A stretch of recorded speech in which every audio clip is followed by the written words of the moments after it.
Hello అండి, అందరికీ నమస్కారం. Welcome to Tejas kitchen and blogs. ఇవాళ రెసిపీ వచ్చేసి మనకి గుడిలో ప్రసాదం స్టైల్లో చింతపండు పులిహోర ఏ విధంగా చేసుకోవాలి అనేది చాలా ఈజీగా తెలుసుకుందామండి. టేస్ట్ అయితే సూపర్ అంటే సూపర్.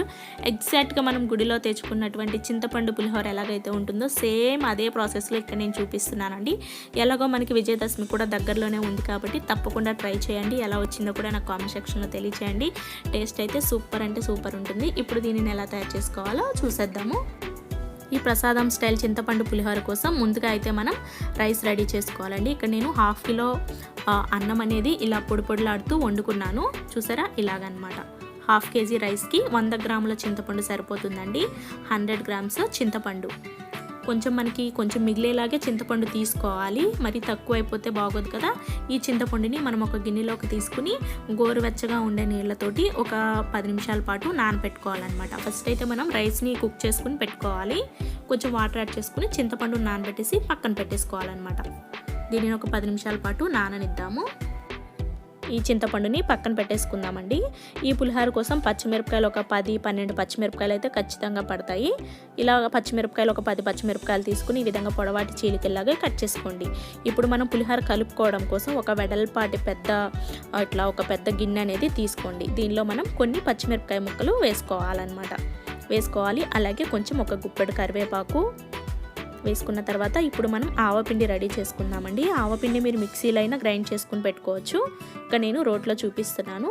3 టీ స్పూన్స్ ఆవాలు, పచ్చి ఆవాలేనండి, వేయించకూడదు. 3 టీ స్పూన్స్ ఆవాలు తీసుకుని వీటిని మనం మెత్తని పౌడర్ లాగా చేసుకోవాలన్నమాట. మిక్సీలో మనం ఎక్కువ మోతాదులో చేసుకుని గ్రైండ్ చేసి పెట్టుకుని మిక్సీలో ఎప్పుడు కావాలంటే అప్పుడు కూడా వాడుకోవచ్చండి. ఇక్కడ నేను ఫ్రెష్గా చూపిస్తున్నాను. మనం ఫ్రెష్గా చేసుకుంటేనే ఆ టేస్ట్ అనేది బాగుంటుందన్నమాట. చూడండి, ఈ విధంగా మనకి ఆవపిండి రెడీ అయిపోయింది. ఇప్పుడు ఈ ఆవపిండిని మనం ఇక్కడ కరివేపాకు పచ్చిమిరపకాయ చీలికలు వేసుకున్నాం కదా, ఈ పళ్ళెంలో వేసేసుకోవాలి. ఆవపిండి మీకు ఇంకా ఎక్కువ కావాలి అనుకుంటే ఇంకాస్త ఎక్కువ కూడా చేసుకుని వేసుకోవచ్చండి. టేస్ట్ అయితే చాలా బాగుంటుంది. ఈ పులిహోరకి అయితే మెయిన్ ఆవపిండి చాలా ఇంపార్టెంట్ అనమాట. ఆవపిండి అంతా వేసేసుకుందాము. ఒక 1/2 టీ స్పూన్ వరకు నేను ఆవపిండిని కొంచెం పక్కకు తీస్తున్నానండి. లాస్ట్లో ఫైనల్గా వేద్దాము అన్నట్టు పక్కకు తీసాను కొంచెం ఆవపిండిని. అలాగే ఒక అల్లం ముక్క, ఒక 2 అంగుళాల అల్లం ముక్క తీసుకుని దంచుకోవాలన్నమాట. మిక్సీ పట్టుకుని ఆ పేస్ట్ వేసుకుంటే మీకు టేస్ట్ బాగుంటుందండి. ఖచ్చితంగా ఇలా దంచుకునే అల్లం ముక్కని వేసేసుకోండి. చూసారా, ఇలాగా మరి మెత్తగా చేసేసుకోకుండా పేస్ట్ లాగా కొంచెం కచ్చాపచ్చాగా దంచుకోవాలి. ఇప్పుడు దీనిని కూడా మనం ఈ పళ్ళెంలో వేసేసుకుందాం. ఇది మనకి ఇవన్నీ కలిపిన తర్వాత ఈ ఫ్లేవరే కడుపు నిండిపోయినంత మంచిగా ఉంటుందండి. ఆ ఫ్లేవర్ చాలా చాలా బాగుంటుంది. ఇప్పుడు ఇలా వేసేసుకున్న తర్వాత మనం ముందుగా వార్చుకున్నటువంటి రైస్ ఉంది కదా, ఈ రైస్ని వేసేసుకోవాలి. ఈ పచ్చిగా ఉన్నటువంటి పచ్చిమిరపకాయలు, అల్లం, ఆవపిండి వీటిపైన మనం ఈ వేడివేడిగా ఉన్న రైస్ వేసేసుకోవడం వల్ల ఆ పచ్చిదనం అంతా పోయి ఆ ఫ్లేవర్ అంతా కూడా రైస్కి పట్టి మంచి సువాసన వస్తుందండి. ఇప్పుడు ఇదంతా కరివేపాకు ఇవంతా రైస్కి పట్టేలాగా ఒకసారి కలిపేసి పక్కన పెట్టేసుకోండి. మనం ముందుగా నానపెట్టుకున్నటువంటి చింతపండు చక్కగా సాఫ్ట్గా నానిపోయిందండి. దీనిని మనం ఒక మిక్సీ జార్లోకి తీసుకుని మెత్తని పేస్ట్ లాగా, అవసరమైతే కొంచెం వాటర్ యాడ్ చేసుకుని అయినా సరే మెత్తని పేస్ట్ లాగా ఈ విధంగా గ్రైండ్ చేసుకోండి. లేకపోతే మీరు చేతితోటైనా చక్కగా చింతపండు గుజ్జు అనేది తీసుకోవచ్చండి. ఇప్పుడు స్టవ్ పైన ఒక ప్యాన్ పెట్టుకుని 1 టీ స్పూన్ ఆయిల్, అలాగే మనం ముందుగా కట్ చేసుకున్నటువంటి పచ్చిమిరపకాయ చీలికలు ఉన్నాయి కదా, వీటిని కూడా ఒక 5-6 చీలికలు కూడా వేసేసుకుని 1 నిమిషం పాటు వేయించుకోవాలి. ఇవి కాస్త వేగిన తర్వాత ఇప్పుడు మనం తయారు చేసుకున్నటువంటి చింతపండు గుజ్జు ఉంది కదా, చింతపండు గుజ్జు వేసేసుకుని లో టు మీడియం ఫ్లేమ్ మీద అడ్జస్ట్ చేసుకుంటూ ఒక 5 నిమిషాల పాటు దీనిని ఉడకనివ్వాలన్నమాట. చక్కగా వాటర్ అంతా పోయి ఇది కాస్త కలర్ చేంజ్ అయ్యి గట్టిగా అవుతుందండి. అలాగే ఒక 1 టీ స్పూన్ పసుపు కూడా యాడ్ చేసుకోండి. ఈ విధంగా మనకి కలర్ చేంజ్ అయిపోయి చూడండి చక్కగా ప్యాన్ ఇలా వదిలేసి గట్టి గుజ్జులాగా రెడీ అవుతుందన్నమాట చింతపండు. ఇప్పుడు మనం దీనిని పక్కన పెట్టేసుకోవాలి. ఇప్పుడు మనం ముందుగా రెడీ చేసుకున్నటువంటి రైస్లో రుచికి సరిపడా సాల్ట్ యాడ్ చేసుకోవాలండి. 1/2 కిలో రైస్కి 3 టీ స్పూన్స్ సాల్ట్ అయితే కరెక్ట్గా సరిపోతుంది. మీ టేస్ట్ని బట్టి అయినా చూసుకుని అడ్జస్ట్ చేసుకుంటూ వేసేసుకోవచ్చు. ఈ సాల్ట్ అంతా చక్కగా రైస్కి పట్టేలాగా బాగా కలుపుకోవాలి. ఇప్పుడు మనము ఏదైతే చింతపండు గుజ్జు రెడీ చేసుకున్నామో అది పూర్తిగా మొత్తం వేసేయకుండా సగం మాత్రమే వేయండి.